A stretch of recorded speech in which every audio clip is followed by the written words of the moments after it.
Hey, good morning. This is Dr. Bob Flower with your Tuesday, April 3rd, 2012 Master Pattern Report.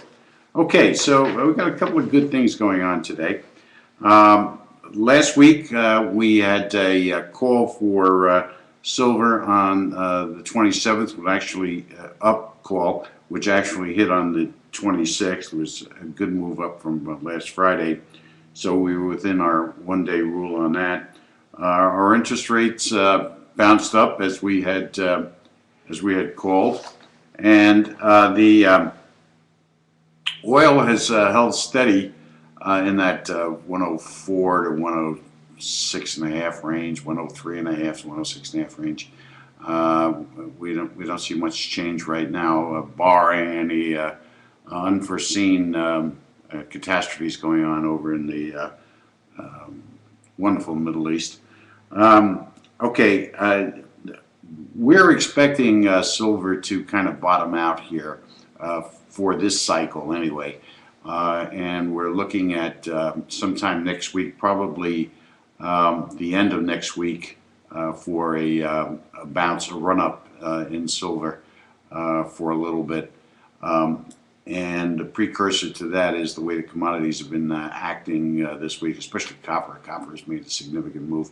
And that has to do with industrial production. Things seem to be heating up here. And, you know, every time it seems like the economy is moving forward, prices shoot up, whether it be oil or in this case, copper, or food costs, of course, things of that sort. So we're kind of in a never never land right now, insofar as our socio-economic position is looking. So what we're hoping for is, of course, some stability, but we're not going to find that. The prediction that we made back in 2007 that law and order would be failing us, it would be a major issue in the decline of the once great American empire, is an issue, and you can see that occurring at the highest of levels with our Department of Justice, Mr. Holden. Doing everything he can to upset the balance of state and federal controls, fighting the things that are not germane to typical American life, and this whole notion of fighting for justice and balance. You know, to try and undo the wrongs of the past, instead of trying to correct them and create a better world, better economy. We're not doing that. We're punishing people for things that have happened in this country years ago, perhaps even centuries ago. And that is racist, that is ignorance, and it's certainly in violation of the laws of potential. And I'm going to be talking a lot about the laws of potential because I have a very interesting discussion coming up with you in just a few moments.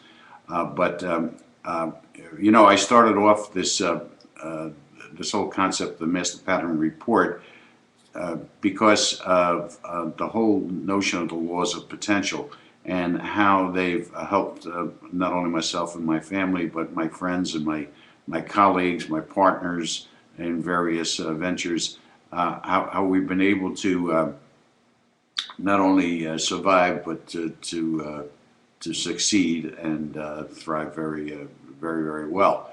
And you know, I've been trying to get those principles out in different ways. Master pattern being one of the discoveries that we've made relative to living life on this in this world, and I think that what we are sorely missing in governance today throughout the world actually is this notion of developing potential. Instead, we're out for revenge. We're out for what people are calling equality, and I don't agree. I think that following the laws of potential, following the laws of what we've identified as nature and eventually natural intelligence, and I talk about this in all of my books, is the only way in which we can come to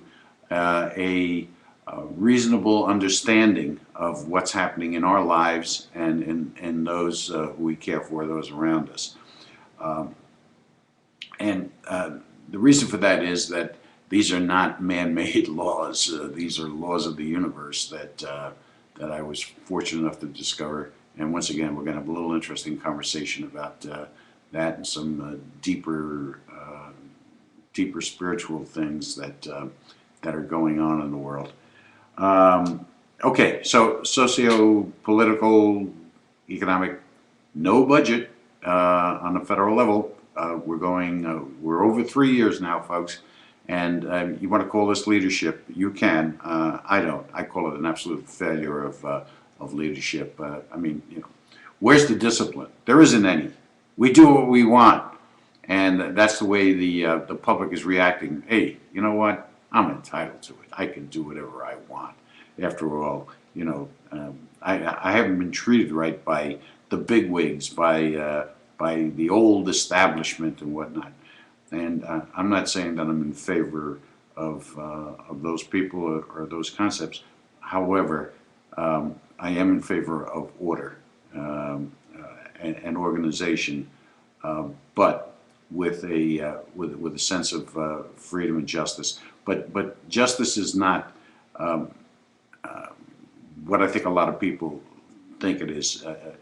In fact, I think what we need to understand, again, this comes under the heading of laws of potential, is that every weakness that we have, every pain that we have, should be driving us towards developing our potential, and that goes for all levels of life, and not only us personally, but our institutions, our schools, our corporations, and our government. We should be looking to develop our potential, and our potential is couched in our weaknesses and in our pains. It's like a therapist. I went to my therapist the other day, physical therapist, and she had me one of those rollers, and I hit a point on my lower back, and I almost went through the ceiling, for God's sake. And she said, "Hold it." And I said, "What?" And she said, "Hold the pain. Get into the pain." And of course, she knew what she was talking about. She was right. And eventually the pain did subside. I felt pretty good afterwards. I've done that a few times, and it's amazing how the pain seems to be dissipating very nicely. It's a lot more tolerable for me. That's a physical application. There are mental applications, there are emotional applications, and of course there are spiritual applications to that same principle. Hold the pain. Focus on the pain. Develop the issues within the pain. And that will bring to a much stronger individual, much stronger city, county, state, and government, and of course, world. Now, I want to talk a little bit about, again, laws of potential, and a concept that we have. One of the concepts of potential, laws of potential, is what we call the mirror effect. Mirror effect. And the way that works is when you see something that really upsets you, really bothers you a lot, it's actually not the thing that's at work here. It's some magical internal mechanism, which I happen to call the God force, universal force, however you want to term it, that we all possess. That's giving us a signal, giving us a direction in which to look at ourselves, not the other individual. And what the other individual is actually showing us is something about ourselves. And this is a very, very effective principle. Now, it's amazing how people will display this every time, and that's exactly what's going on with the liberal administration in our federal government. They're accusing members of Congress of obstructionism. You know, in the meantime, folks, let us not forget that this Congress and this Senate was in complete control for 2 years, and they did absolutely nothing except pass a law, a health care law, the Obama law, which in all likelihood will either be overturned, or at least key elements of it will be overturned, and if it's not, it'll certainly be changed so dramatically that it'll be radically different than where it is right now. So they're calling obstructionism, which is actually what they're doing. I mean, you know, come on, no budget, and then they turn around when certain members of Congress present budgets like Ryan. And I don't care whether you like his budget or not. I don't care what you think about his budget. That's not the point. The point is that here's an effort to bring forward something that is meaningful, something that we could try and live our economic existence by. That's responsible, instead of just flying off like a lot of these activists want us to do and just spend money. It's okay. Listen, we need money. Otherwise, we're going to cause trouble. And to do it without structure, just simply spend $16 trillion. Hey, you know, it's only money. We could print it, you know. Well, when your businesses start to fail you, your jobs start to fail you, and of course, eventually your government starts to fail you because there's no support for it, then you get a fiat currency. You know? And that leads to things like what happened in Germany in 1917, 1916, what happened in Italy during before World War II, what happened again in Germany. I mean, you know, we never learn from history, do we? Because people are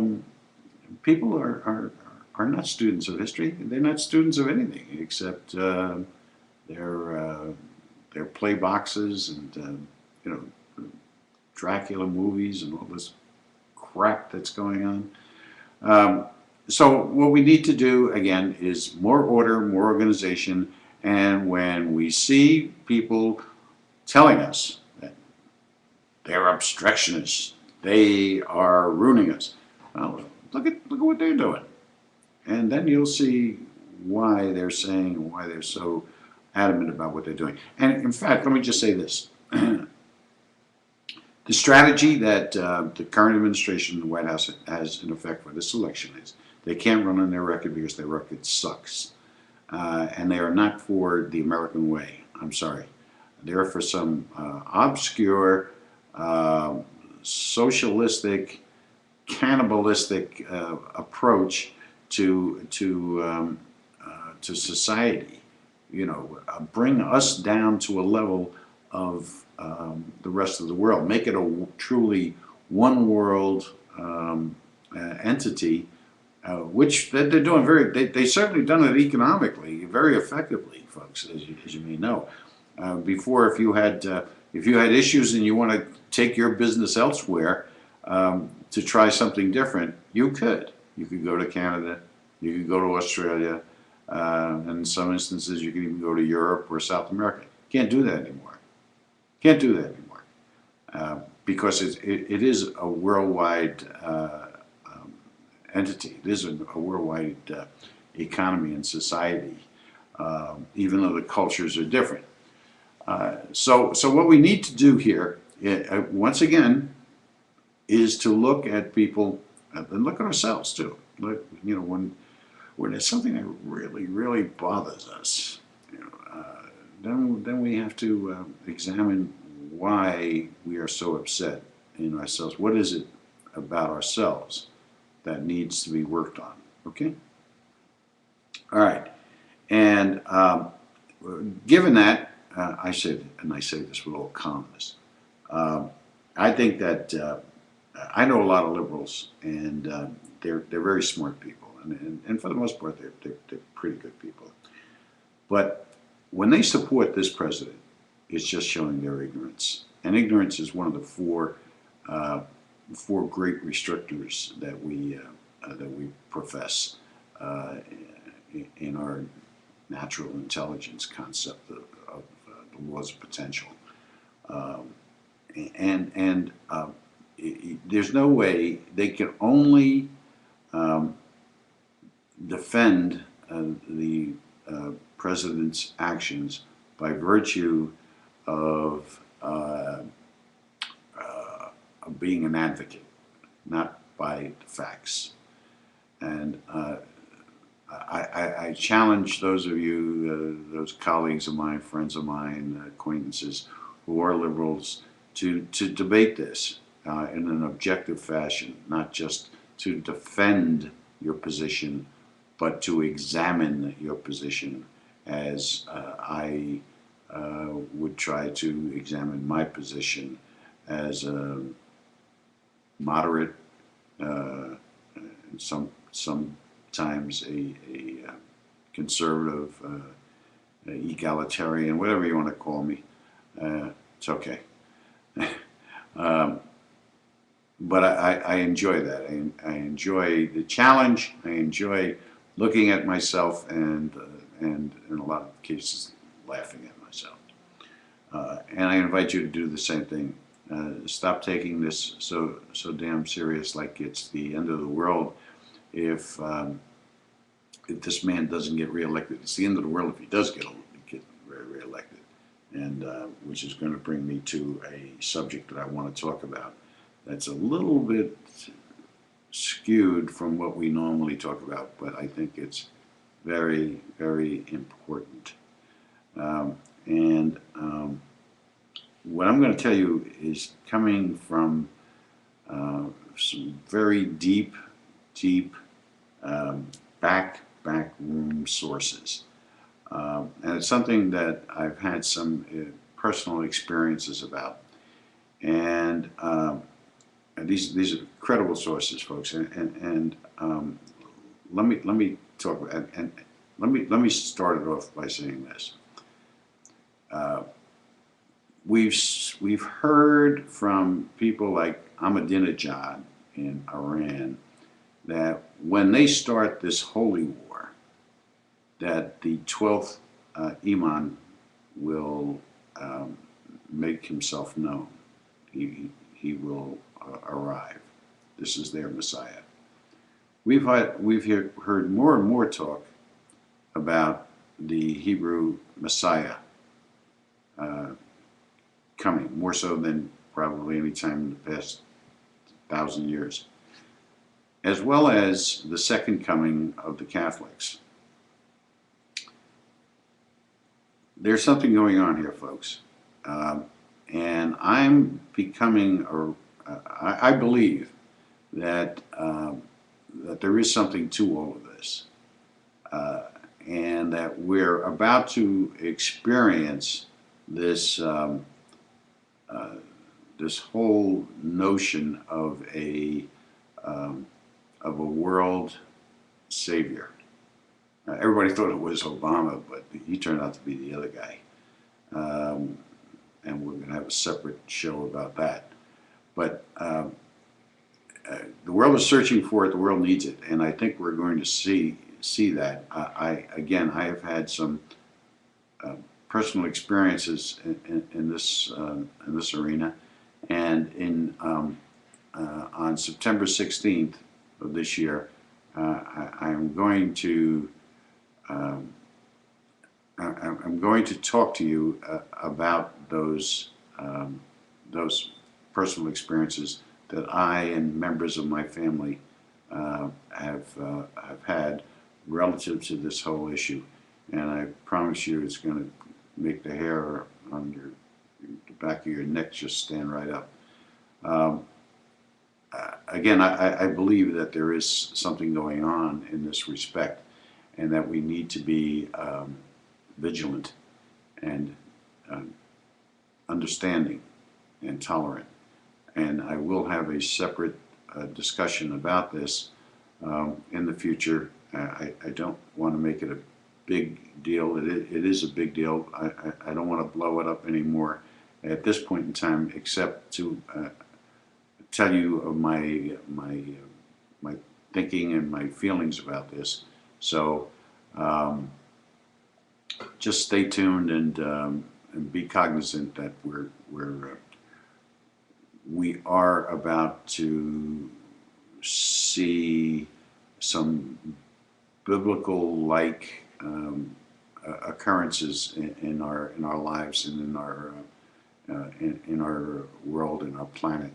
And this is going to be very exciting. But however, it's going to be very painful for some people. And I ask you to do one thing for me, please. Keep an open mind.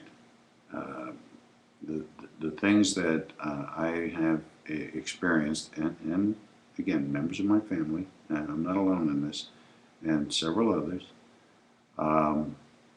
are totally different than what I've been told.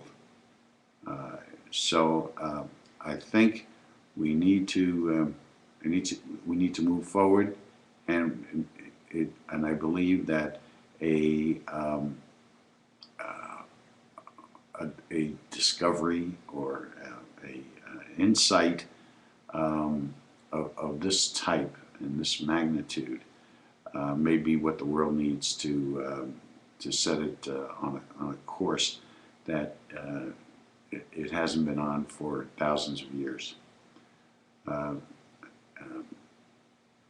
with some rare exceptions.